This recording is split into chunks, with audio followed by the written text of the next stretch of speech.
Hello and welcome to another episode of the Smash Accept podcast. I'm your host, Michael Royer. You can find me on Twitter at Dynasty Dad FF, joined as always by my main man at FF Snoog. We did one of these shows earlier in the year talking about our major, rookie risers from OTA and camp and trying to see where things are. Now we want to take a closer look at some of the guys that we didn't hit on those first six that Snoog and I both believe are really rising up boards. Speaking of boards, you guys want to go over it, you want to check it out down here. We got draftkits.co. You can go get your draft board to smash your drafts right now. Code DAD25 will get you 10% off of your first order over there on those draft boards. Also, we got the Patreon link down below right there. So Snoog, we have a lot of guys in this class that we couldn't just hit it on six players. There are so many players that are going to be high impact guys in 2025. Yeah, I can't wait for this one. We got training camp rolling around. We got a ton of good opportunity for these rookies to keep gaining value. And we're about to talk about, 5-6 rookies that we think are in position to thrive in good offenses, in good situations. We like them as prospects. They have good profiles, graded out good for us. So I'm excited to jump into this one and break down our process for each one. My first guy who I absolutely love right now. I mean, in redraft, he's going as RB27. What he did last year and how he fits in this offense is Kaleb Johnson. 1,537 rushing yards last year. That's seventh. 21 rushing touchdowns, also seventh. At Snoog, 6.4 yards per carry. When you look at a little bit closer, 1,060 yards after contact was fifth. 4.42 yards after contact per rush. Zero fumbles. This guy was made to be a Pittsburgh Steeler. Tre Harris in every single season has averaged 250 plus touches. Snoog, everyone keeps saying to me, yeah, what about Jaylen Warren? I mean, Kaleb Johnson's the real deal. He's a guy that you and I loved in this class. Coming out of Iowa, someone is going to smash at the next level. Even if he's a 1 and 2 down grinder, he is going to be able to be a solid RB2, maybe at worst a flex option for you. But I think he's much more than this. I think he's a running back that is going to give you top 15 type upside, especially if Warren were to go down. A lot of players look like his mold. They come out and they say, well, he's not an elite receiver. He's a capable receiver, and that's really what matters. He's someone that's going to be able to catch the ball. Mike Tomlin running backs always smash. You look at Le'Veon Bell. Before that, Rashard Mendenhall, Najee Harris. They're always guys that bell cow gets 250 touches. You give Kaleb Johnson 250 touches, his dynasty value is going to skyrocket. He's one of the guys that I think, if you want to talk about a match made in heaven, he was paired up with a perfect offensive situation with Mike Tomlin, Arthur Smith, and that zone run scheme offense. What they're trying to do in Pittsburgh is exactly what he did at Iowa. I think the fit is perfect. I think the talent's there. I think the situation's there for him to get volume from the get. We saw what Najee did, like you said. I think a 21-year-old Kaleb Johnson comes out, has a couple big games in his first couple weeks. He's going to instantly skyrocket up boards. In the dynasty landscape right now that is deep at the running back position, Dad, but there's a lot of, 25, 26, 27, 28-year-old running backs in that RB like 12 to 16, 18 range where Caleb's just right below those guys. You could easily flip them with a couple big games. So yeah, love that pick by you. What I'm doing is I'm taking guys like Amarion Hampton or Travion Henderson, getting Kaleb Johnson plus a 27 first because that class is coveted. Or I'm taking a guy, as much as I love, and we did an entire show, and go back and check this out if you guys are one running back away from contending, where you can buy these guys, your Mixons, your Kamaras, your Connors. I would add a second to any of them to get to Kaleb Johnson if I'm not looking to super contend this year, but I'm trying to, put myself in a position where my team has a nice young nucleus. I want to go there with Kaleb Johnson. Let's pull up some dynasty trades over here on Dynasty Data Lab so we can give you guys an idea of, what Kaleb Johnson's value is right now. Yeah, right away, I got some good ones here for you. And I love a lot of these trades, to be honest, because I think there's so many good opportunities to still buy a guy like Kaleb Johnson, at a decent price where you're not giving up the absolute bank. But right away, Tucker Kraft and a mid to late 26 second for Kaleb Johnson. What side you rolling with? I like Tucker Kraft. I really do. But I think Kaleb Johnson is going to – Tucker Kraft finished as the tight end 10 last year. I think that's really where he belongs, in that area, that tight end 10 to 12. But I would much rather have the running back as an anchor to come out there and just – Snoog, if you told me he scored 15 touchdowns at the end of the year, I would not bat an eye at that. That seems in the range of outcomes. Yeah. What about this one? Rome Odunze and Tyler Shuck, or RJ Harvey and Kaleb Johnson? Give me the pair of running backs there. I mean, I think you're getting two shots there, where I think Tyler Shuck is going to be someone that I'm just trying to sell as soon as possible. So, I could get off of Rome there to get two guys that are worth a first. Give me the running backs. Yep, all day long. And then last one here, Christian McCaffrey in a third, or Kaleb Johnson in 2 mid to late 26 seconds.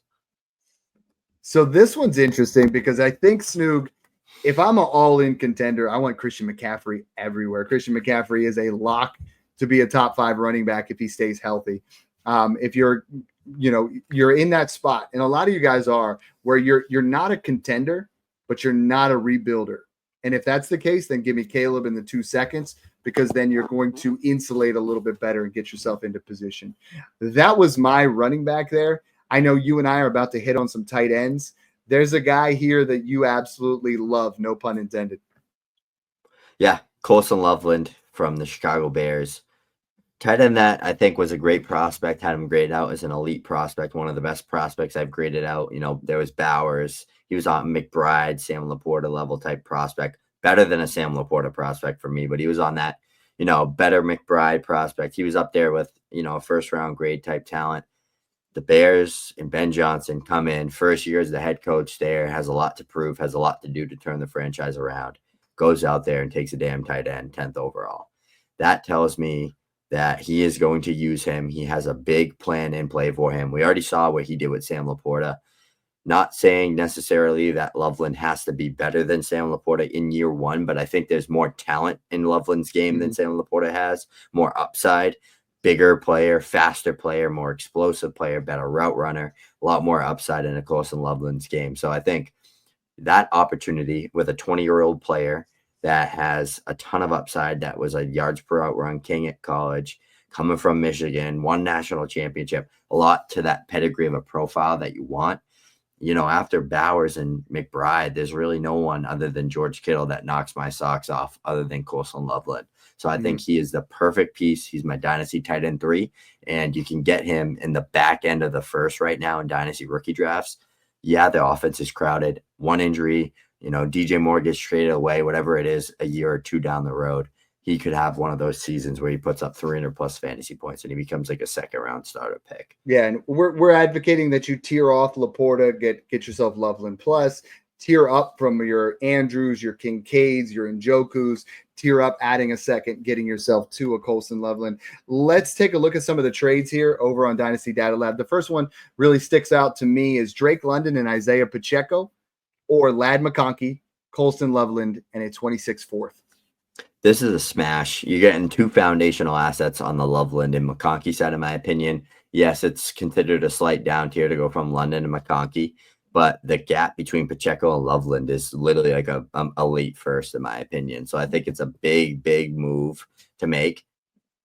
I want to say this is a pretty doable move that you could probably make in some leagues, because I do think the Drake London hype is through the roof right now, and we like Drake London, but it doesn't sound crazy to say Ladd McConkey could easily outscore him this year. Like that's in the realm of possibilities. I think we can both confidently say, but I think Drake London's a better player and prospect and talent than Ladd McConkey is, but the Loveland Pacheco gap is drastic.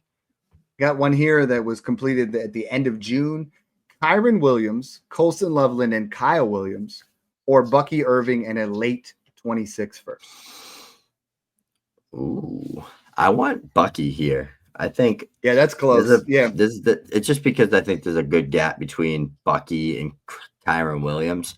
What makes me flip the other way though? If that Kyle Williams player is a CMC, Alvin Kamara, Derrick Henry, Tyreek Hill, Devontae Adams type of player, Kyle Williams isn't knocking my socks off in a trade like this to move off Bucky in a first. You know what I mean? So here's an interesting one. We have Kaleb Johnson, who I just talked about, Colston Loveland, who's your guy, or Amarion Hampton and a 26 second. Ooh, I think that's a really good trade. I think it's close. I want the guarantee with Amarion Hampton and his upside, but I think there's a very, very good chance that there's a world where 2 years from now, that Loveland side smokes the Hampton side. Think if Loveland just alone breaks out big time and Kaleb Johnson's just like a Kenneth Walker or James Cook or someone like that, then you're going to be like, wow, that's ridiculous. It's crazy to think about it like that. Here's some quick hitters I know you're going to love. Cortland Sutton and a 27-second or Colston Loveland and Kyle Williams. Yeah, Colston Loveland all day. And then we have Kincaid, Janu, and a second or Loveland. Like, this feels like the perfect trade, right? You're just trying to package up some of that and just move yourself. Or Darnell Mooney, Jack Beck, and a second or Colston Loveland. These are the type of trades that we're trying to push, where you are taking, a couple assets that aren't conventional, the guys that are not going to be foundational for you. A tight end that I think is going to be foundational. Snoog's big on the Loveland. I'm big on Tyler Warren. I mean, I'm a Penn State guy. He's someone that, you missed out on Brock Bowers in 2024. Don't sleep on Tyler Warren and Colston Loveland. These two guys are going to be top 5 dynasty tight ends. His production last year, a lot of people say was a late breakout. Okay. This is elite breakout. 104 receptions, 1,233 yards with 8 touchdowns. Snoog, you throw in 218 rushing yards with 4 more touchdowns, 30 broken tackles, 2.7 yards per route run, and you move them all over the field. I didn't put him on this show when Anthony Richardson was the clear-cut quarterback. Now that Daniel Jones is really hyping in camp, I think you start to see that Tyler Warren could be a Brock Bowers light in this offense. He could be a guy that there is no clear-cut number one. I like Josh Downs. Some people like Michael Pittman. Warren is going into a spot talent-wise where I think he's more talented than either of those players from a dynasty perspective. He's going to move all over the field. You could see him throw for a touchdown. He might run for a couple touchdowns. He's definitely going to catch 6+ touchdowns. He is someone that I am firmly trying to invest in. And I've seen him fall in rookie drafts all the way to like 201 because people don't like the Colts landing spot. Trusted talent over the landing spot. Tyler Warren didn't land with the Chargers, but he landed in a spot where I think he could do really big things this year. Let's take a look at some trades pulled up from Data Lab. Yeah, he reminds me a lot of TJ Hawkinson. I think play style, just like the way they move and like their skill set, and they also have the same hair. And they look the same. He threw the hair. There's a lot of similarities there, but a lot of trades that you're going to love here. Let's start off pretty subtle here. You moving Tre Harris and Keon Coleman for Tyler Warren, tight end premium league. All day. I mean, I like Tre Harris. I really do. Keon Coleman, I'm really trying to. There's a chance he breaks out, but I'm not betting on it. I'm taking Keon Coleman and I'm tearing up. Okay, now I'm going to give you a really spicy one. Tyler Warren in a guaranteed lock, top 3 2027 first, or Trey McBride. Well, if it's a lock, then I want that 27 first. And be careful with that. We do our trade shows and we diagnose rosters. And, if it is a lock to be in that top 3, if you tell me I'm going to get Arch, Lagway, Williams, or the coveted Jeremiah Smith, like that's elite. So give me the Tyler Warren side there right now. And I think that's feasible. I think if someone's all in on a contender, they would definitely go for the Trey McBride side. Mark Andrews and the 203 or Tyler Warren? That's close. I slightly lean Warren, but I think Andrews has a bounce back. I think a lot of people have a sour taste in their mouth because the last thing they remember is him dropping the ball against the Bills in the playoffs. A guy that doesn't drop too many passes, a guy that is going to, be the wide receiver 2 for the Chargers. Tre Harris is a guy that, Quentin Johnston flashed a little bit last year. Ladd McConkey looked great. Justin Herbert is a foundational type quarterback. Tell me why you're buying Tre Harris. Yeah, I love the prospect coming out. I love the tape, the analytics, the production were off the charts. If he never got hurt last year, this is a guy on pace for 1,800 plus yards and 20 plus touchdowns in the SEC. He would have been a locked first round pick. He would have had a lot of big, and Jackson Dart, like those two would have put up video game numbers like they were on pace to do. He had 5+ yards per route run. Like that's crazy in the SEC. Well, I'm not saying he's Jamar Chase or any of these type. I think there's a good chance he's, Allen Robinson, Cortland Sutton type of player ceiling wise. Like he can get to that. And I think there's no better quarterback than Justin Herbert to get your guy to be that level of player. We saw what he did Mike Williams is that kind of big body, deep vertical threat. Tre Harris is him, but better, more polished, better route runner, better separator. He's exactly what they needed to pair up with Live McConkey, a guy that, wins 50-50 balls, catches everything, great catch in traffic, good hands, strong hands, can win downfield, can win underneath a little bit. Ladd's going to be kind of that dynamic, explosive route runner. Tre Harris is going to be more of that kind of possessional, big body receiver. So perfect fit for this Chargers offense and what they're trying to do. And Tre Harris, just getting him in that mid to early second round range with how cheap picks already were in this class. Absolute bargain getting a Tre Harris at, 204, 205, 206 with upside that I'm willing to take him, 201, 202, 203 in some leagues. 203 through 205 right now are such smash. You get Tre Harris, Jayden Higgins, Luther Burden, Skattebo. There's a lot of great talent there in that spot. Let's take a look at some of these trades here that we could possibly pull up for Tre Harris. I look at the first one, Calvin Ridley or Tre Harris in the 26th third.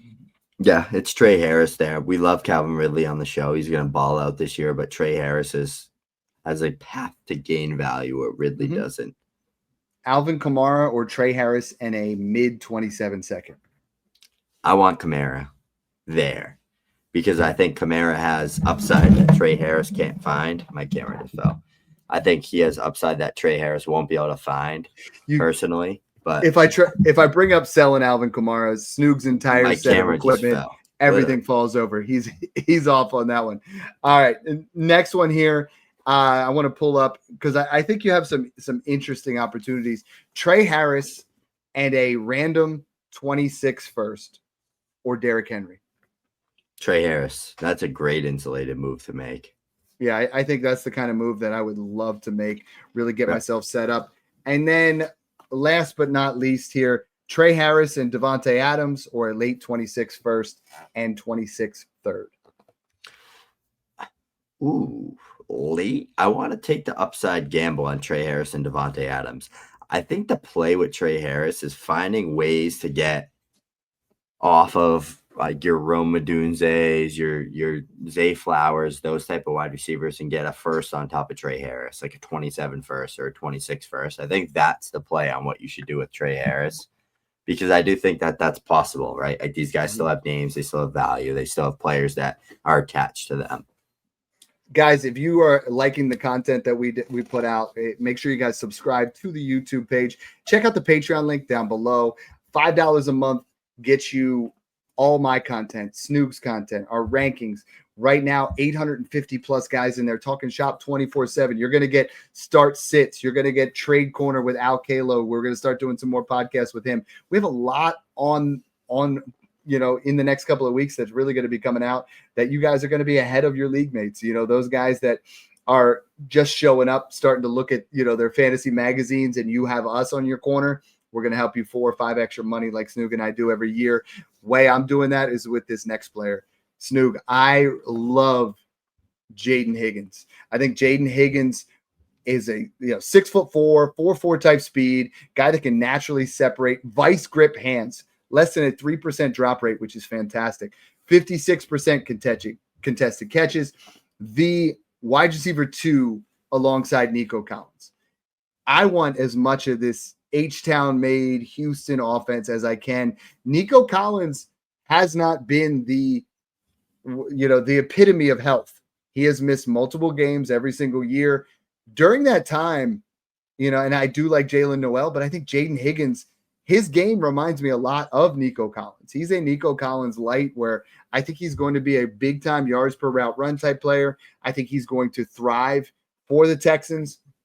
Yep. You're going to get him as a flex option, but you're going to have weeks where I think he hits that wide receiver 1 area. I think, and if Nico Collins misses time, you're going to see Jayden Higgins absolutely dominate.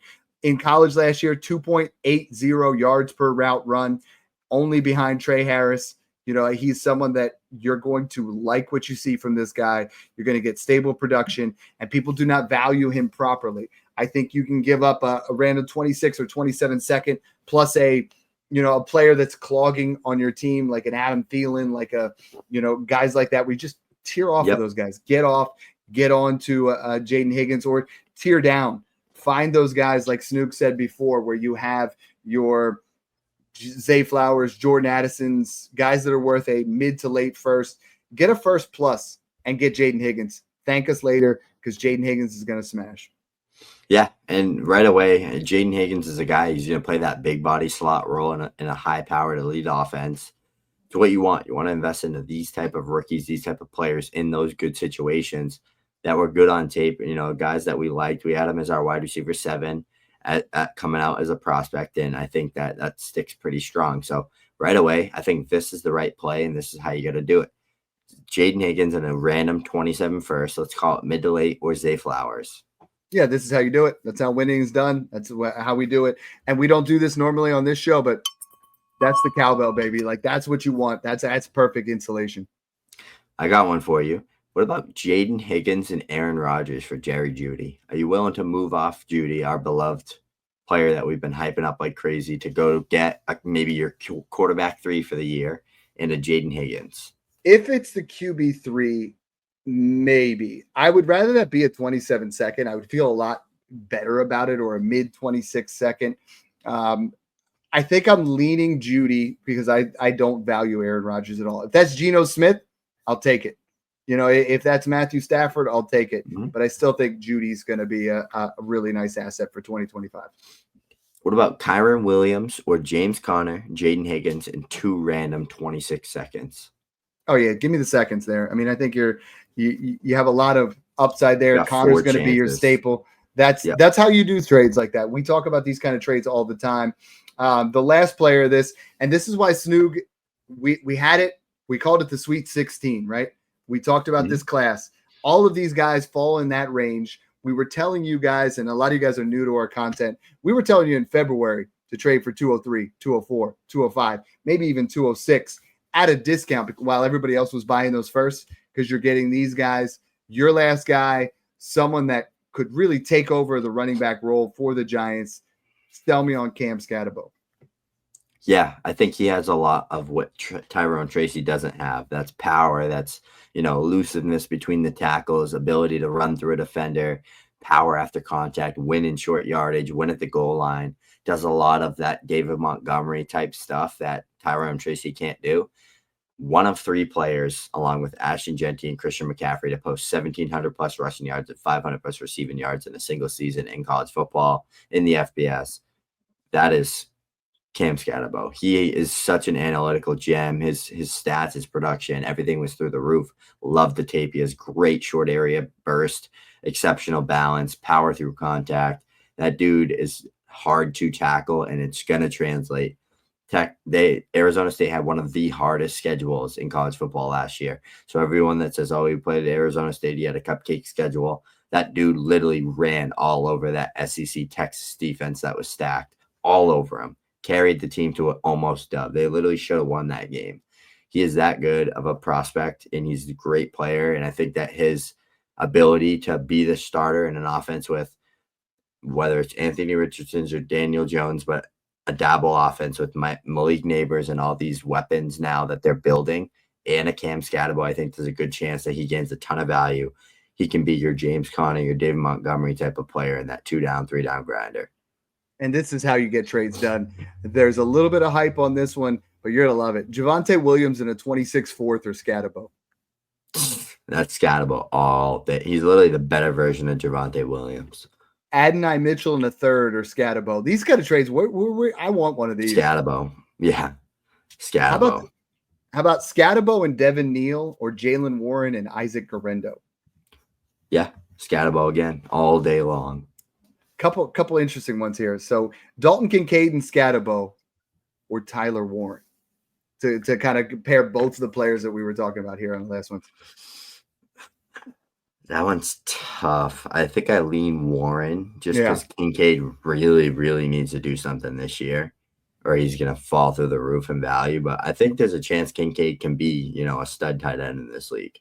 So this next one's going to be very roster dependent. But Breece Hall, or a guaranteed top 3 26 first in Cam Skattebo? Ooh, give me Scatty, especially if I'm rebuilding. I think that's a good insulated move. Mm-hmm. But that top 3 first guaranteed in 26, I mean, that's going to be a good player. Yeah, and then one last one here. Skattebo and Mark Andrews or David Montgomery? Skattebo and Mark Andrews all day long. I think Skattebo is literally just a younger David Montgomery type of player. Like, I think that's what he can get to. I love it. Guys, we are approaching 5,000 subs on YouTube. Make sure you guys hit that link down below. Subscribe to the YouTube page. I'm at Dynasty Dad FF. He's at FF Snoog. Thanks for tuning in and enjoy the process.